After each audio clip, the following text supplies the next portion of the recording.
Jebkura ēka patērē siltuma enerģiju, un šis siltums ir jāsaražo. Siltumu mēs ražojam pamatā daudz dzīvokļu ēkām un piegādājam ar centrāla apkures tīkliem. Un līdz ar to šis siltums tiek ražots centralizēti. Tās ir termoelektrocentrāles, Rīgā TEC 1, TEC 2. Tās ir nelielākās pilsētās šķeldu katlu mājas, tās ir mazuta katlu mājas, tās ir dīzeļdegvielas katlu mājas. Respektīvi, jebkurš katls, kurš ražo siltuma enerģiju, viņš rada arī izmešus. Un atkarībā no tā, kas tiek sadedzināts, rodās zināms izmešu daudzums. Pa izmešiem runājot, viss sliktākais ir ogles, tur ir ļoti liels CO2 izmešu daudzums. Nākošais sliktais sarakstā aiz oglēm seko dabas gāze. Ja mēs paskatāmies un parunājam par konkrētiem skaitļiem, tad īstenībā ir ļoti interesanti.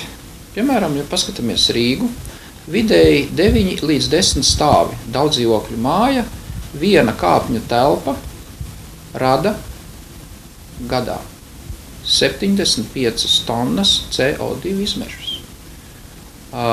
Ja mēs paskatāmies pēc 2010. Gada Rīgas komunālā departamenta datiem, tad mēs redzam, ka departamentam ir bijušas apsaimniekošanā 5104 ēkas.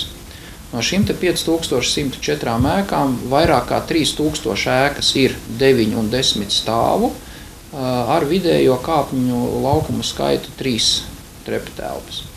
Līdz ar to mēs redzam, ka tas izmešu daudzums, kas tiek radīts, ir ļoti liels. Savukārt, ja ēku nosiltina, mēs samazinām ēkās siltuma patēriņu vidēji pa 25 līdz 30%. Faktiski tas ir tas atskaites lielums, kas mums ļauj pateikt, ka mēs arī par šo daļu samazinām izmešus, tāpēc, ka mums ir tecā jāsaražo mazāks siltums, un mēs arī mazāk radām izmešus. Atgriežoties pie interesantiem konkrētiem skaitļiem, ja mēs iedomājamies tādu lielisku mūsu virsuzdevumu nosiltināt visas Rīgas pašvaldībā apsaimniekošanā esošās ēkas, tad, ja viņas visas nosiltinātu, tad nesaražotie, neradītie izmeši gadā sastādītu 234 150 tonnas, jeb saprotamākās mērvienībās. Tie ir 641 tonna diennaktī, jeb 9,8 dzelzceļa ogļu vagoni diennaktī, katru dienu.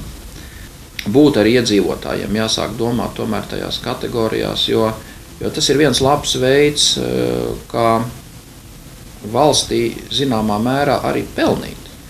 Jo, ja mēs paskatāmies naudas izteiksmē, tad laika periodā līdz 2013. gadam, kad beidzās Kyoto protokola darbība, Latvijā caur šiem te vides projektiem būs investēts krietni pāri pa 200 miljoniem latu šajos te vides projektos, un tā ir reāla dzīva nauda, kas ienāk Latvijas ekonomikā.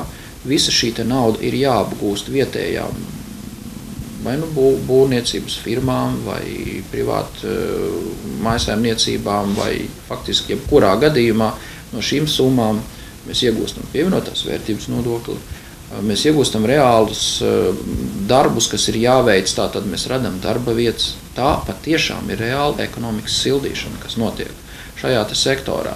Un caur šo te prizmu paskatoties, tas CO2 emisiju samazinājums nav vairs tikai un vienīgi tāds kaut kas iluzors, kas ir labi, ka mēs tā darām, un varbūt ir moderni tagad tā teikt,